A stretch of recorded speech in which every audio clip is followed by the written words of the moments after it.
Sir ಒಂದು ಕೆಲಸ ಮಾಡೋಣ. ಜನತಾದಳ ಪಕ್ಷ ಏನು ಅರ್ದಿದ್ಯೋ ಅರ್ದಿಲ್ವೋ, ಒಂದು ಪ್ರಾದೇಶಿಕ ಪಕ್ಷ ಆಗಿ ಪಾಪ ಅವರೇ ಹೇಳಿದ್ರು 17, 18, 19 ಸ್ಥಾನಕ್ಕೆ ಬಂದಿದ್ದೀರಾ ಅಂತ. ಸರ್ ಈಗ ಹೊಸದಾಗೆ ಸೋಷಿಯಲ್ ಮೀಡಿಯಲ್ಲಿ ಒಂದು ದೊಡ್ಡ ಸಂಚಲನ ಸೃಷ್ಟಿಯಾಗಿದೆ, ತಾವು ನೋಡಿರ್ಬೇಕು. ಒಂದು 2-3 ದಿನದಿಂದ ಕಾಕ್ರೋಚ್ ಜನತಾ ಪಾರ್ಟಿ ಅಂತ ಅಲ್ವಾ. ಒಂದು ಕೆಲಸ ಮಾಡಲಿ, ಅವ್ರಿಗೆ ಹೊಸದಾಗೆ ಪಾರ್ಟಿ ಕಟ್ಟಿ ಅಂತಕ್ಕಂಥದ್ದನ್ನ ನಾನು ಅವ್ರ ಮೇಲೆ ಒತ್ತಡ ಹಾಕಕ್ಕೆ ಹೋಗಲ್ಲ. ಯಾಕೆಂದರೆ ಪಾರ್ಟಿ ಕಟ್ಟೋದು ಸುಲಭ ಅಲ್ಲ.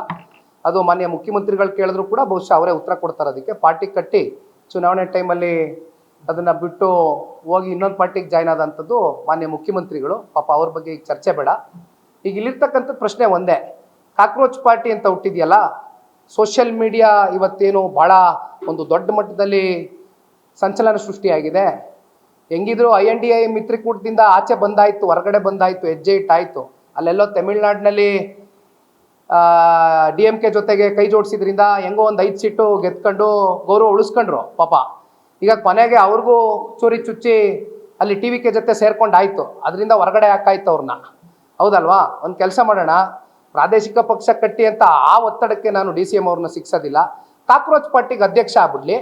ಅಧ್ಯಕ್ಷ ಆಗಿ 2028 ಚುನಾವಣೆಯಲ್ಲಿ ಅವರ ಅಧ್ಯಕ್ಷತೆಯಲ್ಲಿ ಒಂದು 50 ಸೀಟ್ ಗೆದ್ದು ತೋರಿಸ್ಲಪ್ಪ.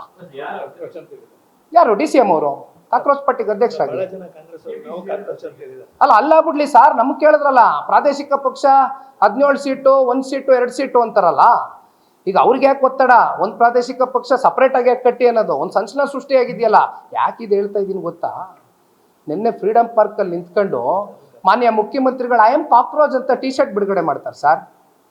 I am ಕಾಕ್ರೋಚ್ ಅಂತ ಟಿ ಶರ್ಟ್ ಬಿಡುಗಡೆ ಮಾಡ್ತಾರೆ.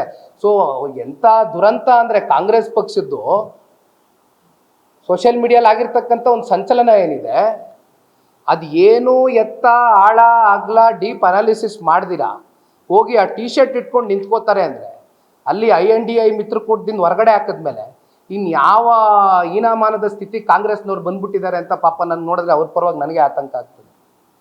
ಅದಕ್ಕೆ ಅಲ್ಲೇ ಅಧ್ಯಕ್ಷ ಆಗಿ ಒಂದು 50 ಸೀಟ್ ಗೆದ್ದು ತೋರಿಸ್ತೀನಿ.